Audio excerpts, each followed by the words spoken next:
Hi, listeners. Hello. Welcome to the Med Insights Unleashed podcast.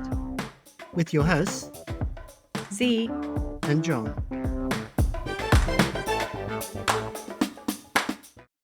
Hi, John. How are you? Hi, Zara. How are you? I'm really good. I had a good Mother's Day. It was a good Mother's Day weekend.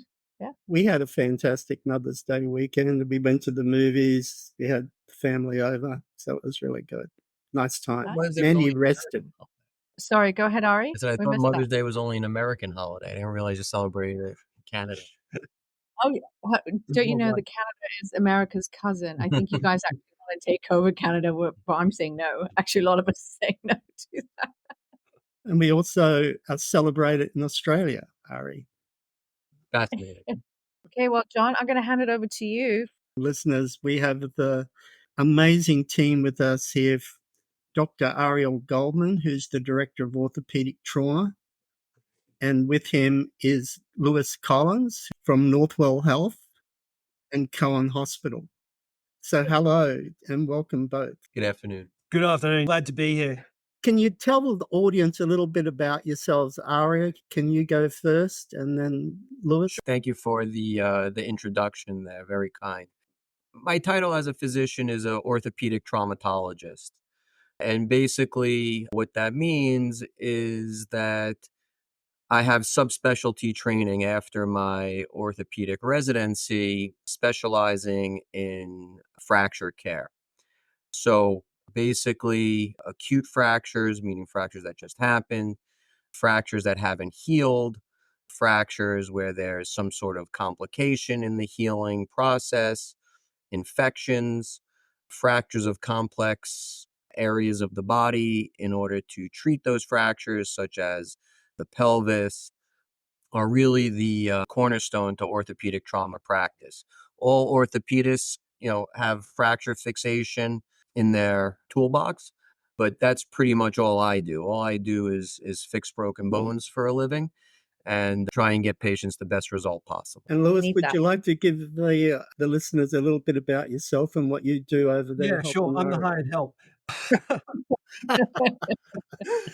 I went to school. I got a degree in sports medicine rehabilitation before going on to further training, specializing in orthopedics, with rotations in all different facets of orthopedics.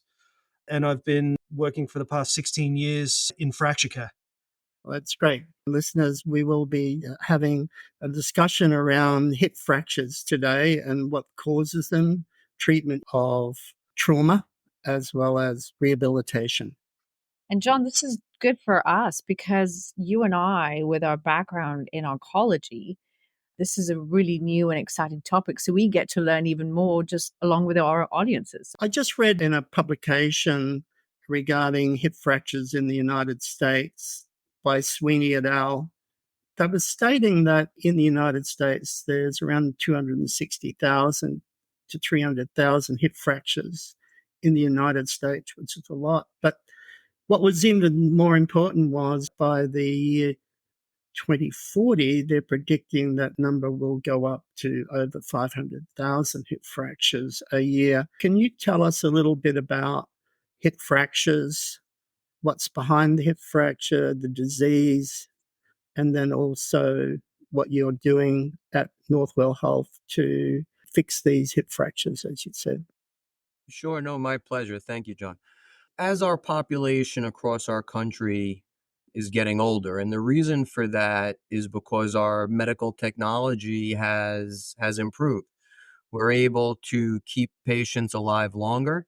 We're able to correct minor medical or even big medical conditions, cardiac conditions, our treatment of cancer and keeping people alive longer with that, cessation of smoking, better eating, exercising, all of these habits, as well as the medical care, help promote a longer lifespan. As people get older, their risk for fracture increases.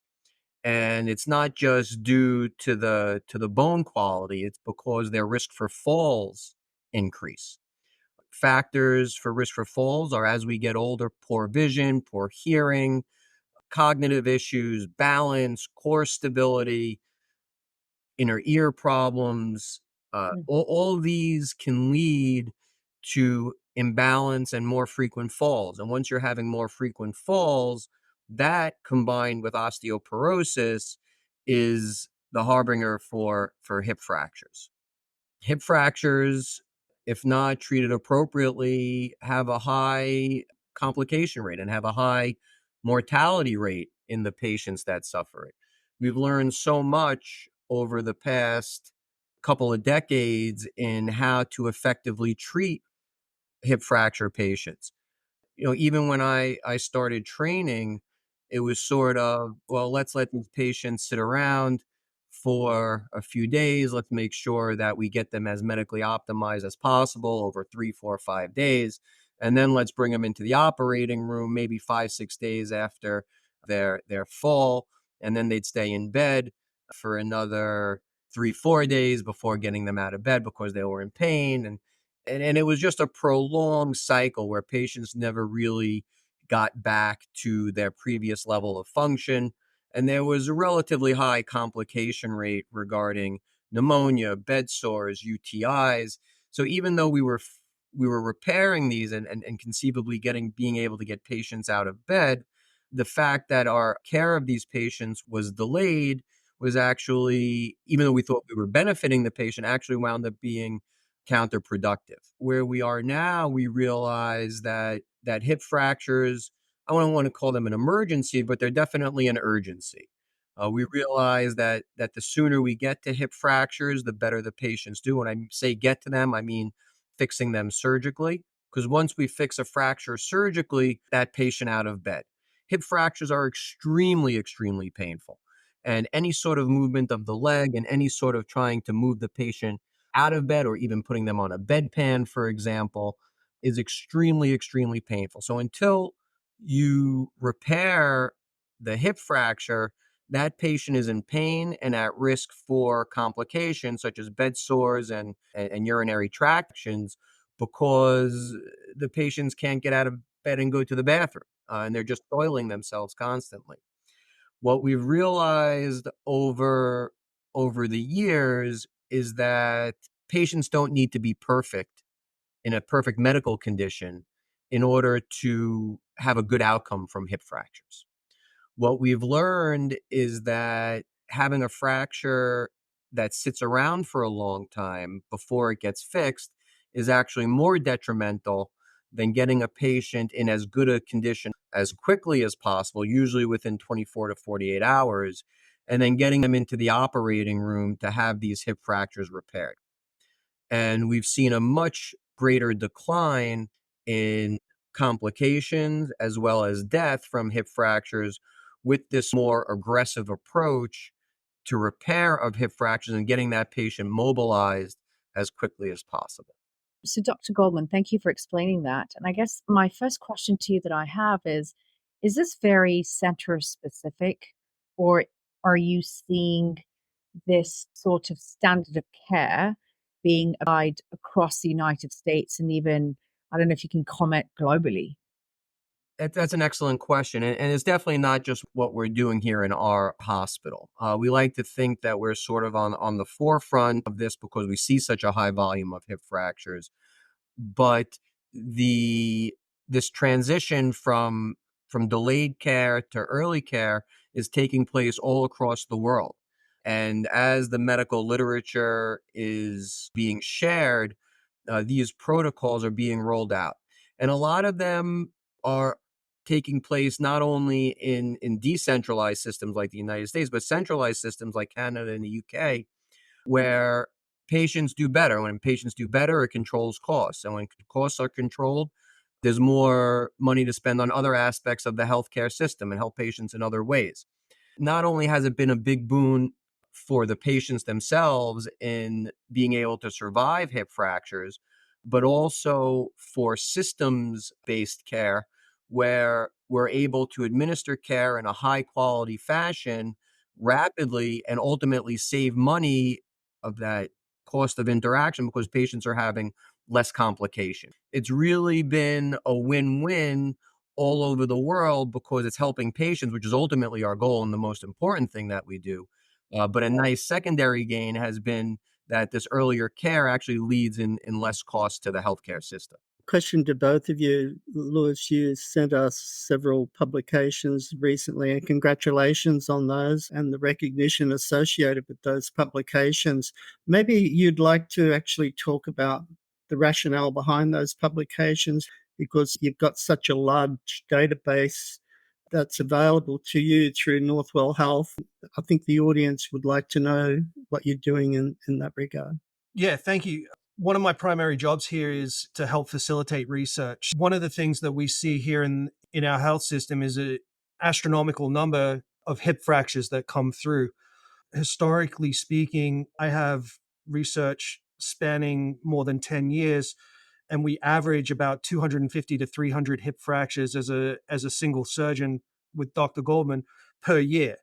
Keeping that database and then looking at radiographic evidence to healing, complication rates, that is certainly a driving factor in what we do because it's a lot of what we see. And there's a lot of different research and a lot of different numbers out there in terms of complication rates, 30, 60, 90-day mortality. And you always want to challenge what previously published to make it better. What are we doing that's different, that's leading to a significantly decreased mortality rate versus some of the other publications out there? So that's really what the driving focus behind those papers were.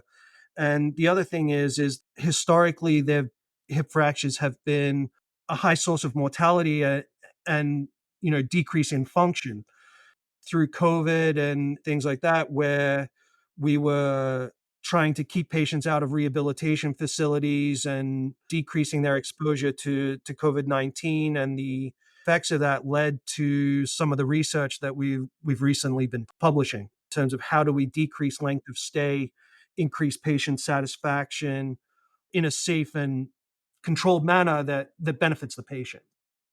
Can I ask, and sorry if this may be basic, but why is the hip fracture rates you quoted, if I'm not mistaken, 200 to 350 hip fractures a year? For a single And surgeon. for a single surgeon, exactly. So, why is it so high? Well, we live in a particular area of the country where there's a high geriatric population here at Nassau and Queens. But that's not to be said that other institutions see similar numbers of hip fractures. Osteoporosis is an epidemic around our country. Whites, Asians, Indian subcontinents, those are the ethnicities that have the highest rates of osteoporosis. And once you have a high rate of osteoporosis, you combine that with a fall, and that leads to the hip fracture. The hip fracture itself, because the femur is the biggest bone in the body, it has a very robust blood supply. And when fractures occur, those bones bleed. And that bleeding and that fracture cause inflammation. And much like other areas of medicine where general systemic inflammation eventually settles in the lungs, the same thing happens with hip fractures, where all of a sudden that inflammation that occurs from the hip fracture becomes more of a systemic inflammation, and then it creates adult respiratory distress syndrome and other inflammatory systemic responses that may not be ideal. We need inflammation to be able to heal fractures and things in our body. So it's crucial. So I don't want to make inflammation sound like it's all bad, but we need to be able to control that inflammation. And controlling that inflammation with surgery by fixing it rapidly allows us to have better outcomes. So it's the patient population that surrounds our hospital that leads to the high volume of hip fractures, and the high volume of hip fractures that we fix is because we really are very, very confident that even in the most elderly patients, increased livelihood will occur once that hip fracture is fixed in a timely basis. So you both mentioned that there is the morbidity associated with hip fractures. And one of those, obviously the most important morbidity, is pain management. And Ari, as you said, the complications associated with the elderly and using opioid derivative drugs for pain management has a significant impact on the function of a patient. So what are you doing to control pain and pain management with your patient to assist for quicker outcome due to these fractures? Really, it's very, very difficult to control a patient's pain with narcotic pain medication after a fracture. We're able to give a patient, some morphine with a fracture, can help temporarily, but as soon as that patient moves or tries to move, or they're transported from a stretcher to a bed, for example, or from the stretcher to a CT scanner in the hospital, that pain is right back. So what had been happening was that patients were getting increasing amounts of narcotic pain medication, and we're dealing with a fragile elderly population that most cannot handle high doses of narcotics, or if they are able to handle physiologically the high dose of narcotics, it causes a significant alteration of their cognition. So we try to avoid that, and then that delays time to the operating room because then we have to start working up, well, why is this patient having a change in cognition? We assume it's the narcotics, but you're not always certain.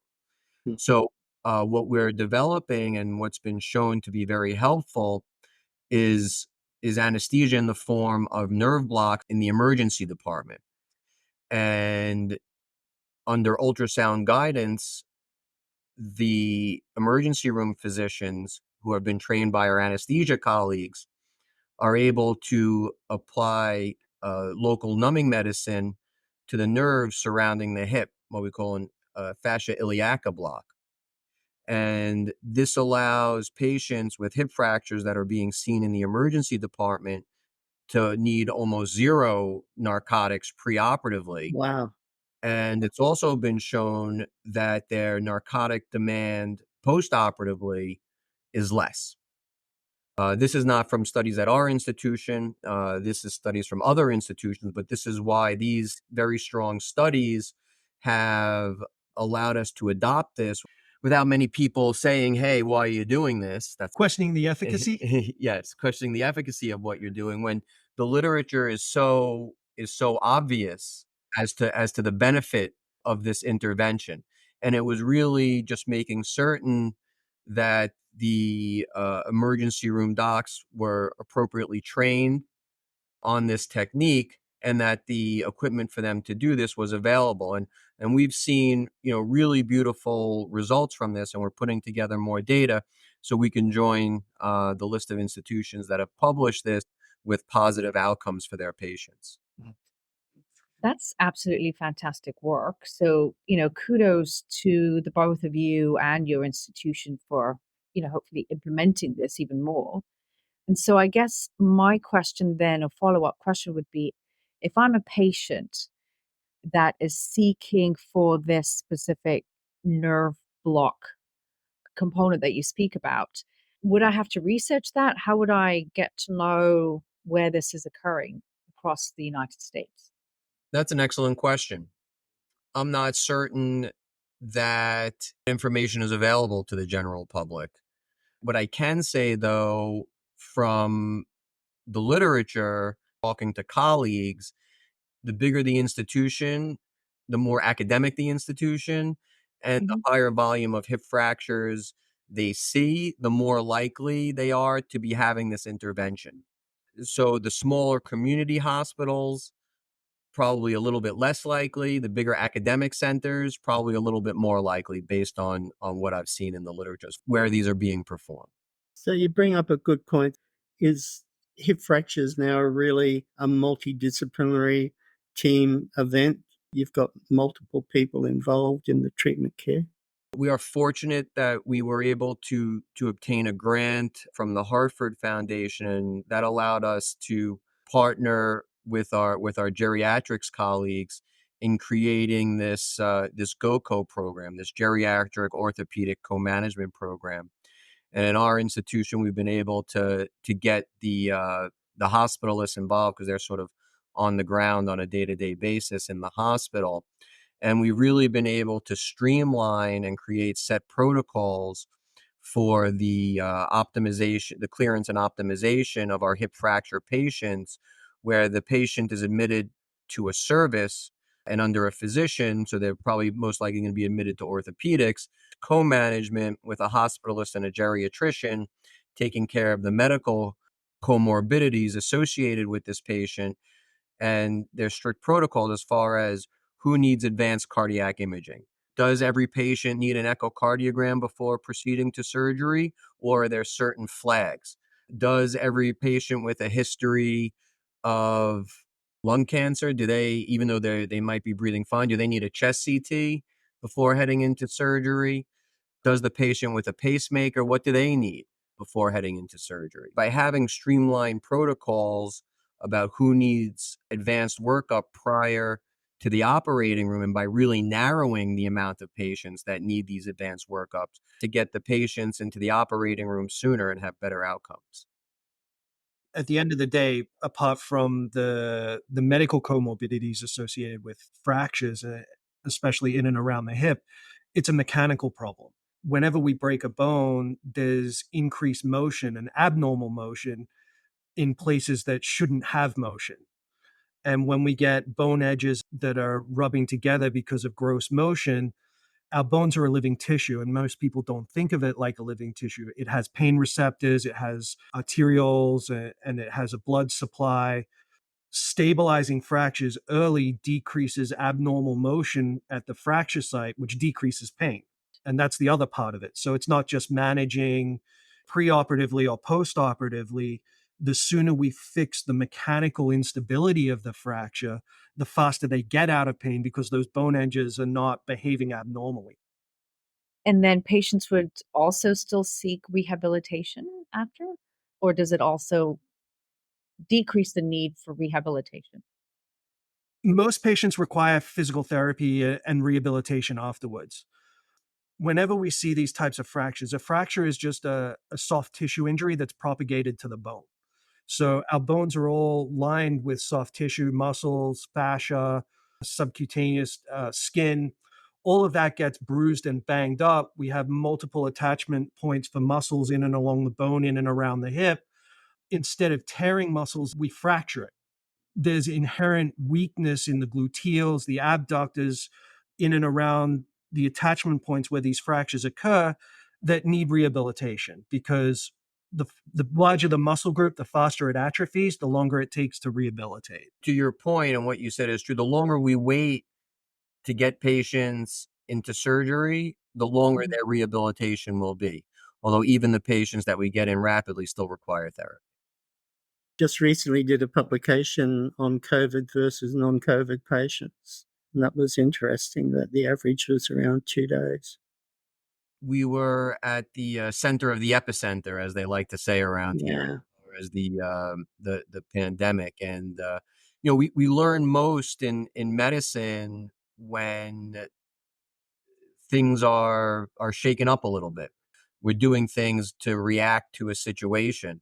So it was really instructive to all surgeons about how we can get patients out of the hospital and get them home faster because the rehabilitation centers, especially in this area, were COVID hotspots that no one wanted to go to.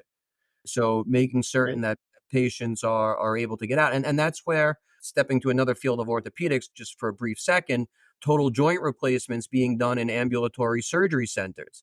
That really took off because of COVID, because patients didn't want to be in the hospital, but they wanted their knees and hips done. Progressing the technology to get patients back home quickly, progressing the pain management and the perioperative optimization before these elective procedures. That was a result of COVID being able to increase the amount of ambulatory joints. And we use the same sort of thing with hip fractures, even though we're not doing these on an ambulatory basis, obviously. Our learning curve from COVID helped us identify certain patients where, hey, maybe we can get them home instead of just saying, hey, everybody's going to a rehab facility. So, and I think one component from that paper that John was mentioning, I read that during the pandemic, more patients were discharged with oral anticoagulation therapy. So, can you just speak further to that? I'm assuming that that was a change in protocol from from previous or before the pandemic, and how has that impacted patients overall in terms of their improvement in their outcomes? Low molecular weight heparin, name brand Lovenox, was, along with Coumadin, warfarin, was the hallmarks of preventing deep vein thrombosis in the hip fracture population for decades. Warfarin, Coumadin requires regular blood work to monitor the INR to make certain that it's at a safe level. Lovenox doesn't need to be monitored, but it is an injection. Low molecular weight heparin is an injection, and patients didn't want to be going home with injections. We started using things like aspirin, Eliquis, T prophylaxis than the other agents. And I think the pendulum has swung, and two patients now being discharged on warfarin and low molecular weight heparin from our institution. Almost all of them now either being discharged on aspirin or Eliquis.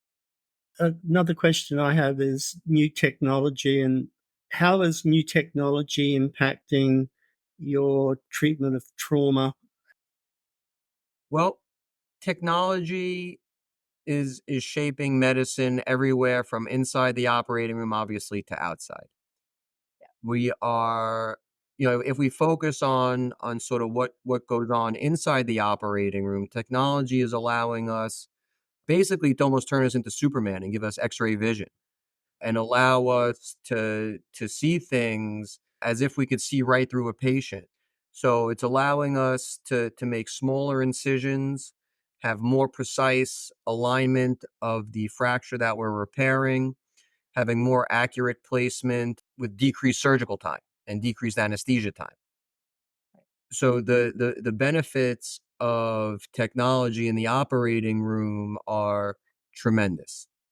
Outside the operating room, one of the biggest benefits of technology, especially in this older geriatric population, is the monitoring of their polypharmacy.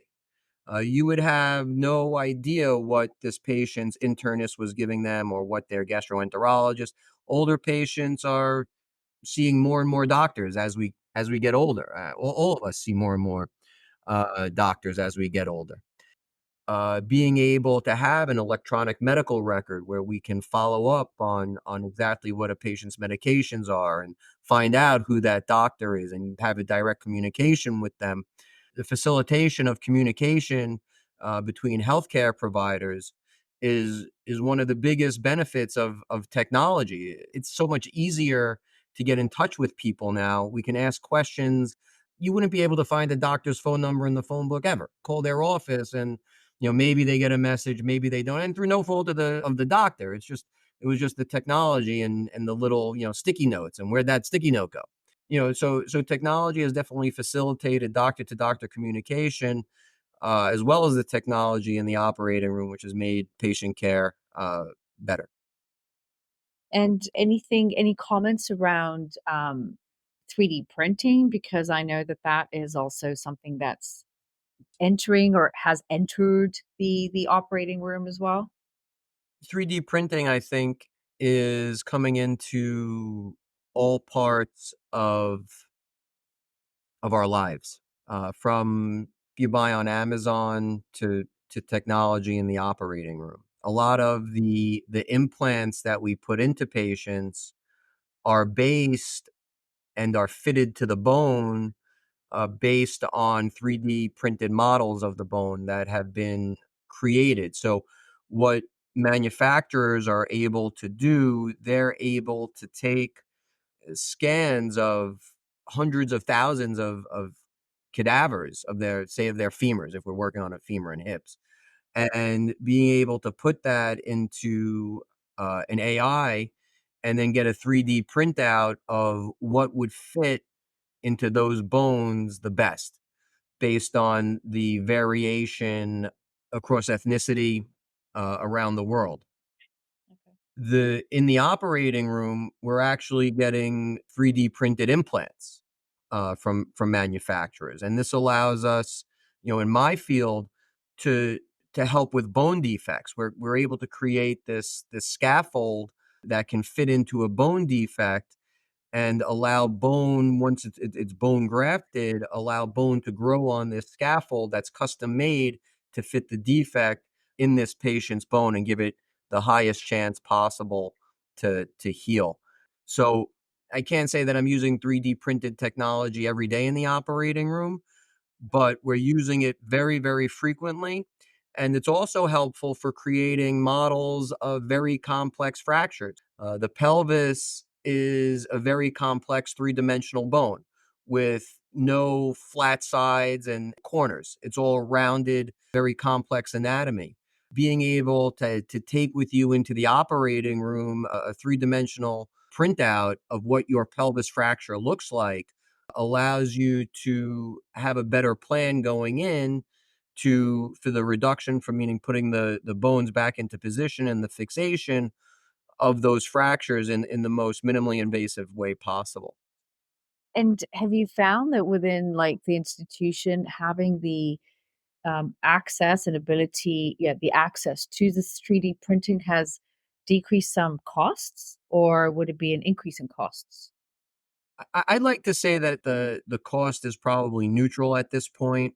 I think that it maybe saves us some time in the operating room, but obviously there's a cost to the 3D printing.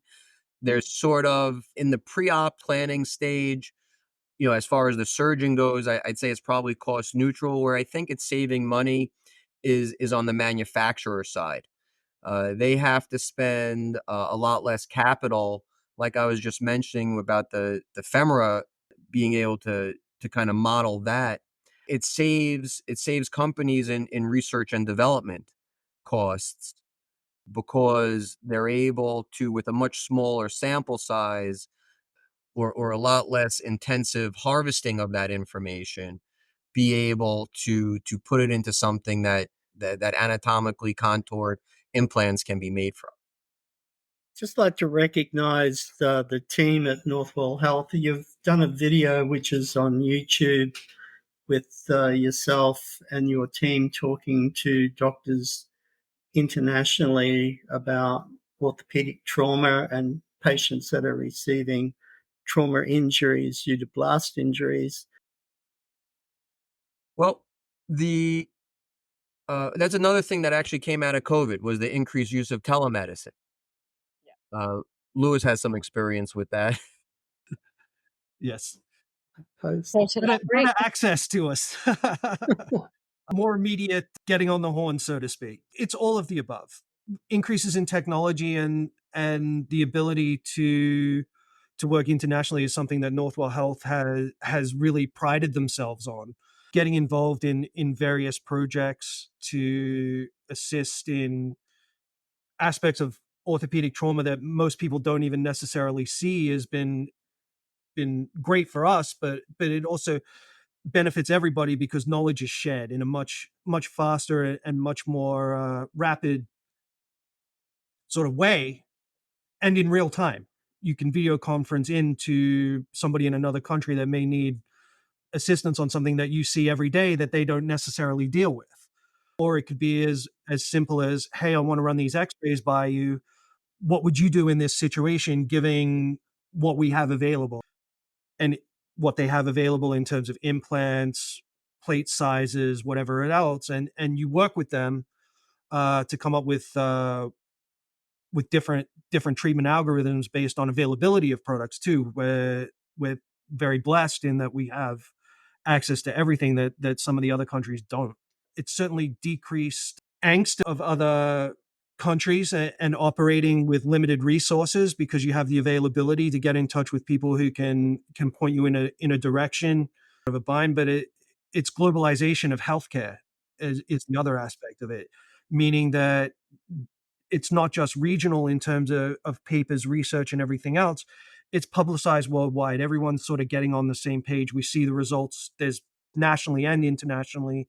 The gap between treatment algorithms from more advanced countries versus less advanced countries is decreasing because of the availability to use, social media, or, whether it's Zoom, Skype. Obviously it's all encrypted, but the the availability of that has definitely shrunk the learning curve, so to speak. That's Been excellent. a It's been a hugely rewarding experience being able to speak with orthopedic trauma surgeons in war zones and seeing what their limited resources are. It's really amazing what they can do with not even a drill. There's some of them, they're using a drill, or they just have, screws that are a certain length, in the OR, and, down the street from me over here, I have every screw I could think of in different diameters, all going in 2 millimeter lengths. Right. There, if they have two different types of screws and they go in, centimeter lengths, they're taking a saw and lopping off the end of the screw to make it fit. It's really impressive, and to be able to share ideas, and a lot of times what they wanted to know from the American surgeon was, am I doing this right? Is what I'm doing within the realm of, acceptable in the United States? A lot of it wasn't necessarily telling them what to do or give them advice. They're skilled, well-trained surgeons we've met from all around the world. It's really just saying, hey, like, that's a pretty good idea. I wish I would have thought of it. And they're happy to get that. They're happy to get that feedback. Well, it's a credit to Dr. Goldman and your team for the international recognition that you're attaining. Amazing work. Yeah, I mean, it's that very much outside the box thinking. So congratulations to both of you and your center and your institution. Yeah. Thank you. Yeah, we do a lot on our own, and we work very hard. But having the support of our department, and of the hospital and of the health system for these opportunities, we thank every. It's a team island. It's a team effort. We're not on an island. You know, We It's might a be a team team that on it. team, makes the we're team on an makes island. It's a team So, effort on an island, yeah, and exactly. it Um, takes a lot you've of got people to be able to pull these things off. it does. Prevention is that was going through my head. Like, is there anything that you both can impart to our audience in terms of, preventative components for hip fracture, for example? certainly keep leading an act lifestyle is really key. Making sure that you keep up with some, general lightweight strengthening, making sure that you, in the geriatric population, that you're taking vitamin D and calcium at the appropriate levels, and getting good medical management. A lot of people, especially women, are on bisphosphonates and anti-resorptive therapies. It's making sure that you work with your endocrinologist or your primary care physician or your medical management team to make sure that you take appropriate holidays and to make sure that you keep up bone quality. Prevention of hip fractures is two: one, preventing the osteoporosis, and two, preventing the falls. You need to be able to prevent both those in order to make a dent into the number of hip fractures that occur. And even though we talk, rather cavalierly about patients coming in and fixing the hip fractures, it's a big event for these patients. It takes them about a year to kind of get back to their previous level of function, if they're able to make it that far. And a lot of patients, the rule of thumb with these things is that the patients are going to take a hit as far as function. So, if you were walking around with no assistive devices and you suffer a hip fracture, the odds say you're going to be on a cane for the rest of your life. If you're on a cane and you fall and suffer a hip fracture, the odds say you're going to be on a walker for the rest of your life. These are not events that do not take their toll on patients. Preventing the osteoporosis is huge, and there's lots of medical management out there today that wasn't there 15, 20 years ago to prevent osteoporosis. But also, the other part of it, bones get stronger from the amount of weight that we put into it. So even though swimming is an excellent exercise, I wouldn't recommend it for my postmenopausal women as their sole exercise, because it's not a weight bearing exercise. So things like walking, light weights, stationary bikes. Tai Chi. Thank you. So What? one of the biggest studies in hip fracture prevention actually showed that Tai Chi in the older population prevents hip fractures. So much so and so convincing that I can speak of New York State. They actually have state-funded Tai Chi programs all over the state in community centers that older patients are able to sign up for and participate in. And the state's willing to spend the money on this because it's been shown that this is an excellent way to prevent hip fracture. So they want to make the state healthier. There's no doubt about it. But Mhm. also, when you're paying for healthcare, you want to save that money. And having patients enrolled in a Tai Chi program sounds a lot cheaper than paying for orthopedic surgery. Right. Wow. Okay. For me, the takeaway is Tai Chi. There you go. I'm trying to prevent hip fractures, so I do all the weight bearing exercises, John, but I think I incorporate Tai Chi into my yoga. Definitely. By the sound of it, that's quite amazing. Well, we'd like to thank Dr. Goldman and Lewis Collins for their discussion today on fractures with a focus on hip fractures, but I also would like to invite them back because Dr. Goldman is also the director of pediatric trauma at Cohen Hospital, Children's Hospital at North Shores. I'd like to see if that is a possible discussion point for the both of us. You're being put on the spot. The chief of orthopedic trauma there. But it's my place. If there's one thing I can talk about, it's broken bones. I could talk about the Mets and I could talk about broken bones. So any of those two topics, I'm happy to get on a podcast with. And we don't talk about the Mets. I don't even And talk about the Mets. And I'm Canadian, and so sorry, I don't know anything about the Mets, but that's just not my forte. So, listeners, on behalf of everybody here and Med Insights Unleashed, I would really like to sincerely thank Dr. Ari Goldman and Lewis Collins for their in-depth discussion today and their insights that they've given us with orthopedic trauma. Thank you. It was really a great experience for us too. Thank you. We're happy to be here to come talk to you guys.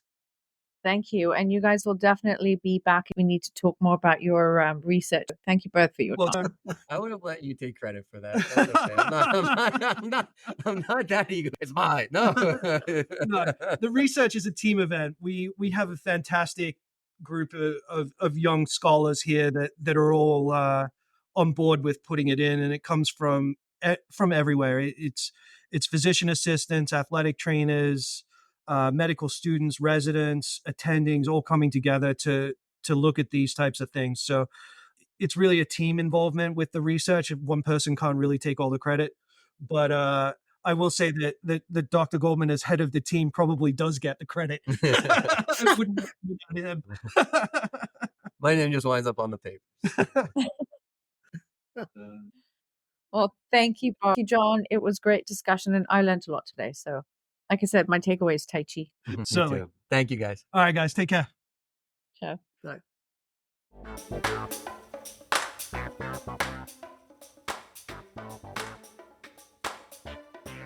Med Insights Unleashed disclaimers.